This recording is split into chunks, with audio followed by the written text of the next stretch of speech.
ಐಶ್ವರ್ಯ link Congress ಕೈ ಶಾಸಕನ ಬುಡಕ್ಕೆ ಈಗ ಬಂದಿರುವಂತದ್ದು ಬೆಂಜ್ ಕಾರ್ ಬಳಸಿದ್ರ ವಿನಯ್ ಕುಲಕರ್ಣಿ ಅನ್ನುವಂತ ಒಂದು ಪ್ರಶ್ನೆ ಸದ್ಯಕ್ಕೆ ಕಾಡ್ತಾ ಇದೆ.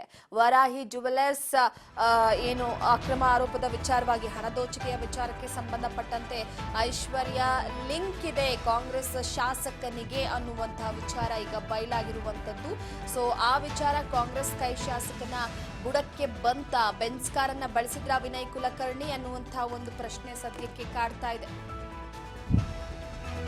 ಕುಲಕರ್ಣಿ ಆಪ್ತ ಐಶ್ವರ್ಯ ಕಾರು ಚಾಲಕ. ಎರಡು ಬೆಂಜ್ ಕಾರುಗಳ ಬಗ್ಗೆ ಇನ್ನೂ ಕೂಡ ಮಾಹಿತಿಯನ್ನ ನೀಡಿಲ್ಲ ಐಶ್ವರ್ಯ. ಸೊ ಈ ಹಿನ್ನೆಲೆಯಲ್ಲಿ ಇದು ಕೈ ಶಾಸಕನ ಬುಡಕ್ಕೆ ಬಂತ ಅನ್ನುವಂತಹ ಪ್ರಶ್ನೆ ಕಾಡ್ತಾ ಇದೆ.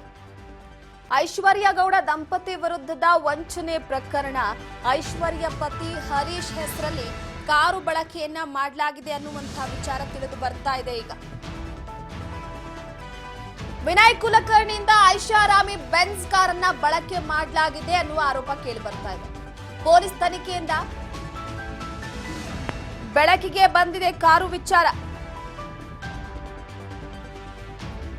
ಐಶ್ವರ್ಯ ಗೌಡ ದಂಪತಿಯ ವಿರುದ್ಧ ವಂಚನೆ ಪ್ರಕರಣದ ವಿಚಾರಕ್ಕೆ ಸಂಬಂಧಪಟ್ಟಂತೆ ಐಶ್ವರ್ಯ ಪತಿ ಹರೀಶ್ ಹೆಸರಿನಲ್ಲಿ ಕಾರು ಬಳಕೆಯಾಗಿದೆ. ವಿನಯ್ ಕುಲಕರ್ಣಿಯಿಂದ ಐಷಾರಾಮಿ ಬೆಂಜ್ ಕಾರು ಬಳಕೆ ಮಾಡಿರುವಂತದ್ದು ಪೊಲೀಸ್ ತನಿಖೆಯಿಂದ ಬೆಳಕಿಗೆ ಬಂದಿದೆ. ಈ ಕಾರು ಬಳಕೆಯ ವಿಚಾರ ಚಂದ್ರಾಲೇಔಟ್ ಠಾಣೆಯಲ್ಲಿ ದಾಖಲಾಗಿರುವಂತಹ ಐಶ್ವರ್ಯ ಗೌಡ ದಂಪತಿ ವಿರುದ್ಧದ ವಂಚನೆ ಪ್ರಕರಣ ಈಗ ಕೆಪಿಸಿಸಿಯ ಕಾರ್ಯಾಧ್ಯಕ್ಷ ಹಾಗೂ ವಿನಯ್ ಕುಲಕರ್ಣಿ ಬುಡಕ್ಕೆ ಬಂದಿದೆ.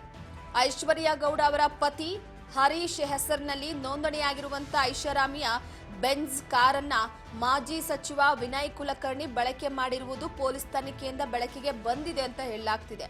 ಈ ವಿಚಾರ ಬೆಳಕಿಗೆ ಬರ್ತಾ ಇದ್ದಂತೆ ವಿನಯ್ ಕುಲಕರ್ಣಿ ಅವರಿಗೆ ನೋಟಿಸ್ ನೀಡಿ ವಿಚಾರಣೆ ನಡೆಸುವ ಸಾಧ್ಯತೆ ಇದೆ.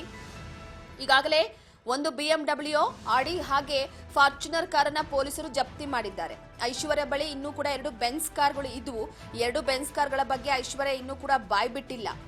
ಸೊ ವಿಚಾರಣೆಯಲ್ಲಿ ನನಗೆ ಗೊತ್ತಿಲ್ಲ ಅಂತ ಐಶ್ವರ್ಯ ಹೇಳಿದ್ದಾರೆ ಅಂತ ಹೇಳಲಾಗ್ತಿದೆ. ಸೊ ಹೀಗಾಗಿ ಆ ಎರಡು ಬೆಂಜ್ ಕಾರುಗಳ ಮೂಲಕ ಆ ಮೂಲದ ಬಗ್ಗೆ ಕೂಡ ಪೊಲೀಸರು ಬೆನ್ನು ಹತ್ತಿದ್ದಾರೆ. ಆ ಎರಡು ಕಾರುಗಳ ಪೈಕಿ ಒಂದು ಬೆಂಜ್ ಕಾರನ್ನ ವಿನಯ್ ಕುಲಕರ್ಣಿ ಅವರು ಬಳಸ್ತಾ ಇದ್ರು ಅಂತ ಈ ಸಂದರ್ಭದಲ್ಲಿ ತಿಳಿಸಲಾಗಿದೆ.